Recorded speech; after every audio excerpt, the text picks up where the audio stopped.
Good to have you guys here. Welcome again. Really excited to be here today on the Tatro Show. For those of you who don't know, I'm Rob Tatro from robtatro.com, portfolio manager here at Canaccord Genuity Wealth Management and at the Tatro Wealth Advisor Group.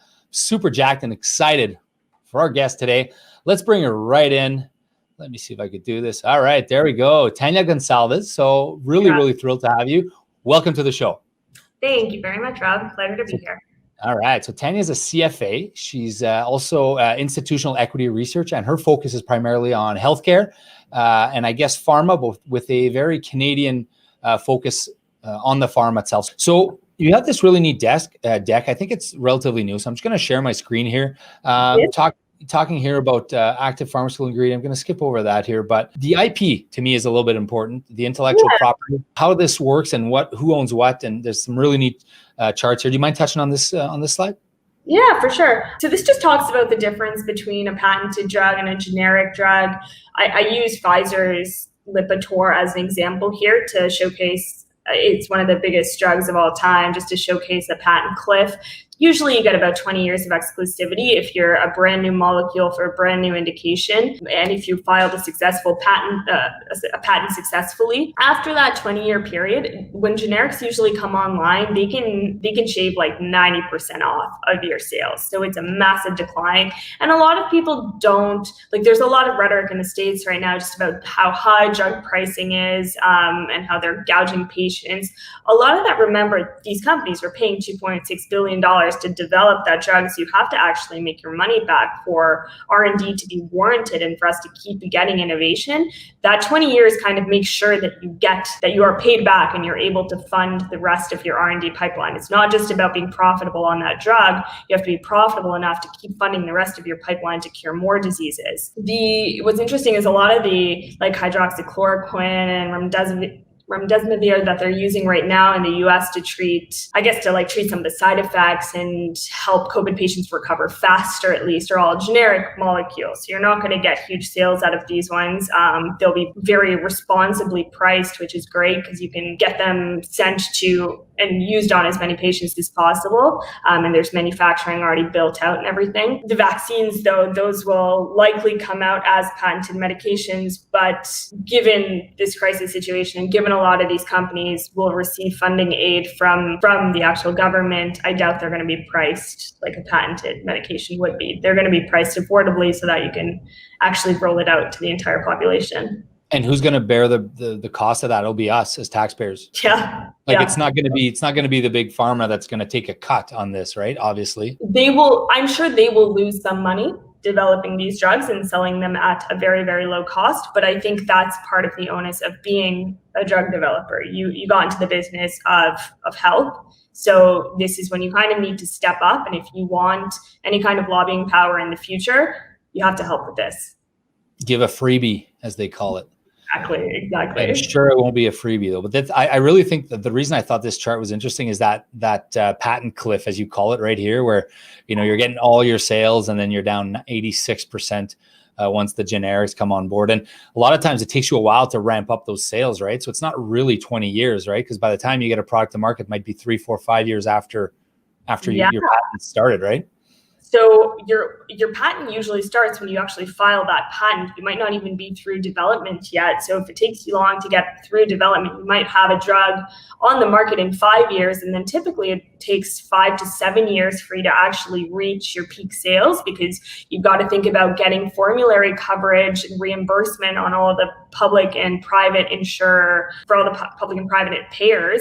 Once you've gotten that in 5 to 7 years, then you're kind of at your maximum potential. You're operating there for maybe 10 years, probably less. And then you lose 90% of your market. So it's about maximizing the time that you have. And minimizing the drugs that are the 2.6 billions that you're spending that are evaporating in smoke. I'm sure a lot of these drugs never make it to market, right?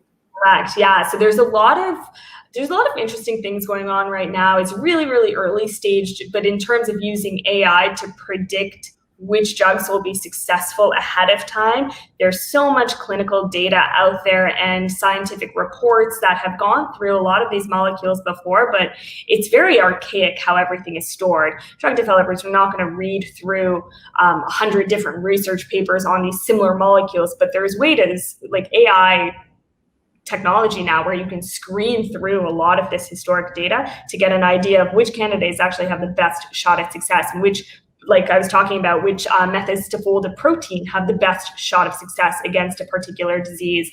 So I think it'll really help weed down those 15,000 candidates, hopefully to a more manageable number, and get that spend down. We got a neat chart here on the U.S. pharmaceutical market. I just really want to show this because $500 billion almost in sales in 2018, 40% of the global market, just mind-blowing numbers. Yeah, and a lot of that's price. So if you actually compare, I want to take you to a different chart actually. If you look at page 8, yeah, this chart kind of goes over that bottom bar chart there, goes over drug pricing. The US is the first bar there, and it's all benchmarked against Canadian drug prices. But as you can see, the US pricing is more than 3 times, average drug prices are more than 3 times the Canadian price. And all these other nations like Italy, UK, big developed nations are substantially less. So the US market, it's not because they have like 3 times the number of patients out there. It's really drug pricing that inflates their values. This is unbelievable, this chart. Yeah, it's crazy, eh? But that's the reason that they're able to get that kind of pricing is because they have, the companies are all mostly domiciled there. They can pay a lot for talent. All the R&D work's being done there. So companies continue to flock to the US, and you continue to charge a lot so that you can continue to funnel this pipeline of new innovative drugs. And these are like, this isn't, third world countries here. You got the 36 OECD countries, right? Yeah. Like these are big countries. Something that's interesting in Canada that's going on actually now. So our patented medicines used to be benchmarked against a basket of companies that included the US. So because they included the US pricing, it inflated our prices a little bit. So say Gilead's new blockbuster biologic drug would come here because they knew that they could get a decent price for it. Recently this year, they actually took US out of that basket. So now we're comped against all these other countries on your right-hand side that are a lot more reasonably valued, but that's going to decrease our cap, which means the Canadian government's not going to be willing to pay, and there's actually going to be regulations against paying more than a certain amount.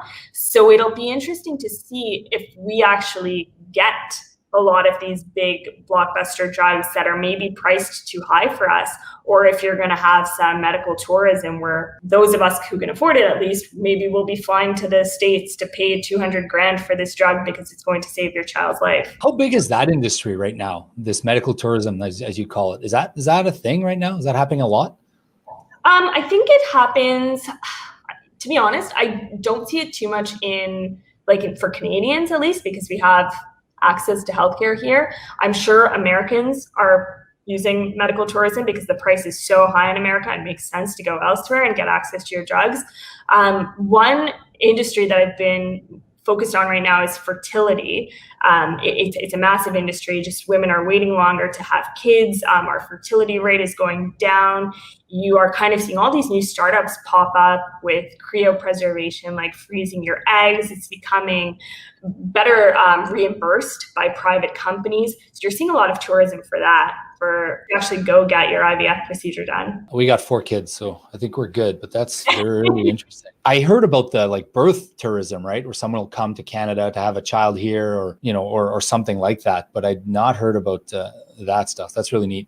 And there's certain nations too that you can go to where they don't, and this is horrible, like ethically speaking, it's horrible. But if you really want a kid with blue eyes, let's say, certain countries you can go to will allow you to genetically test your cells and pick out the kid with the blue eyes. That's happening right now? Yep. Wow. Of your embryos? Of your embryos, yeah. So if you're engaged, if you're doing IVF, typically you do a batch of let's say 5 embryos, 3 to 8 embryos at a time, because they're not, the first one's not going to hit usually, and you'll keep a few frozen so you can keep trying on multiple cycles. They usually test for any kind of disease. So a lot of the women and men who are using this are of an older age. So there's obviously risk of Down syndrome, etc. So you want to test for any kind of genetic disease, but you can also test for things like hair color, eye color, skin color, other phenotypic traits. That is allowed in certain places. Wow. I mean, I know I've had some friends go through the experience and, they'll get 20 eggs or whatever, and they'll try to plant them. And, some have been, you're not batting 100% on those eggs. That's for sure. Exactly.